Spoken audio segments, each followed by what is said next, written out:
monde, j'espère que vous allez bien. Donc on se retrouve pour une vidéo sur le thème de l'amour. On va utiliser du coup pour faire les shakers. Donc j'ai prévu donc cette pince-ci qui fait des cœurs à 6 mm. Cette pince-ci où je vais me servir de plusieurs tailles pour faire des petits cercles. On va utiliser ce dies-ci avec ceci. Donc j'ai déjà enlevé parce que je vais me servir du plus grand. Et j'ai déjà fait ma découpe. Alors, au niveau du dies, donc vous avez, donc pour le grand, donc lui il va vous permettre de créer ceci. L'empreinte du cœur. Vous allez également avoir le contour pour rajouter par-dessus. Et ensuite, vous avez celui-ci qui va vous permettre en fait de créer le fond qu'on va pouvoir mettre dans le shaker. Donc moi je l'ai coupé en rouge pour avoir mon empreinte. Et ensuite j'ai recoupé dans du papier doré de chez Zizix. C'est le métal brossé en doré. Comme ça j'ai mon fond et j'ai mon contour qui va venir en fait comme ça. Ça va se poser en fait sur le shaker. Et du coup en fond on aura le cœur. Ça du coup je vais le laisser dedans. Hop. Donc et après, donc en fait ça va faire ça. Je vais placer donc le rhodoïde et clac. Ça franchement un shaker aussi facile, c'est top. Parce que parfois on se dit mais punaise j'y arrive pas. Je vais en plus embosser à chaud sur le rhodoïde parce que en fait, vous voyez, ils mettent le heat gun. Donc je vais tester. Si j'ai faux, je recouperai en fait cette forme-ci dans du rhodoïde que je placerai par-dessus. Voilà, pour récupérer mon shaker parce que je ne veux pas le perdre, très clairement. Donc ça. Ensuite, je vais utiliser cette planche-ci pour mettre un petit mot donc, sur le rhodoïde. Alors, j'ai pris... ah oui, donc ça va être pour faire mes petits cœurs, mes petits cercles, tout ça. Je vais sûrement me servir aussi de sequin. Et donc, le papier que vous voyez ici fait partie de cette collection de papier que je vous avais présenté. Donc, vous en avez deux comme ça. Et c'est les couleurs... alors, pas spécialement pastel, mais vous avez un autre bloc qui est plus foncé. Donc, je vous les remonte vite fait. Hop. Et donc du coup j'ai choisi ce papier là pour pouvoir aller avec les découpes que moi j'avais en fait mis en couleur, parce que du coup ça va aller. Je me rends compte que je dis beaucoup du coup. Ouais, ma mère a raison. L'autre fois elle a regardé une vidéo, elle me dit oh là là là là là là. Bref, et je vais me servir également des petites perles pour aller dans le shaker. Elles sont assez épaisses, mais comme la base du shaker est épaisse également, je pense que ça devrait le faire. Je vais vous mettre en avance rapide parce que j'en ai envie. Et ça, en fait, le shaker, il va être là-dedans. Donc, quand je vais venir le coller, je vais coller avec la page pliée pour que quand je rouvre, ça puisse se rouvrir sans problème. Voilà, voilà. Du coup, c'est parti!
donc j'ai terminé ma carte. Alors les dots vont devenir transparents, là ils sont un peu laiteux.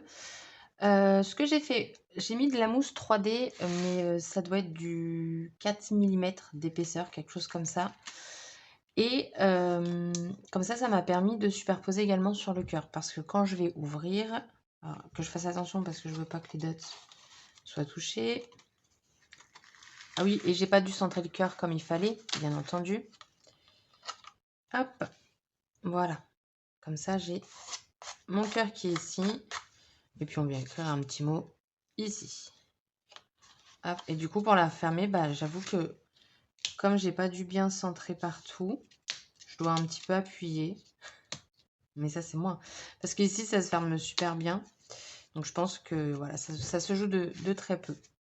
Je crois que j'ai appuyé sur un truc. Non, mais je vous jure, c'est incroyable. Enfin, bref. Voilà, donc du coup, ma petite carte pour la Saint-Valentin ou autre. Les perles comme ça, là, avec le cœur, franchement, ça rentre très très bien dedans. Ça bouge. Alors, il y en a qui ne bougent pas. Pourquoi? Parce que il y a un sequin en dessous. Mais voilà. Bah, du coup, ma carte est terminée. Alors, dites-moi si ça vous intéresse ce principe de shaker. Franchement, je dirais que c'est un gain de temps. Le shaker est déjà fait, vous avez juste à le compléter. Enfin, moi je trouve ça bien. Pas besoin de se galérer quand on a des pochettes, il faut faire un petit coup de fuse ou mettre bien le film, enfin les pastilles 3D pour pas qu'une perle s'échappe. Enfin, je trouve l'idée sympa. Du coup, voilà, donc la vidéo est terminée. J'espère que celle-ci vous aura plu et je vous dis à très bientôt pour une prochaine vidéo. Bye bye!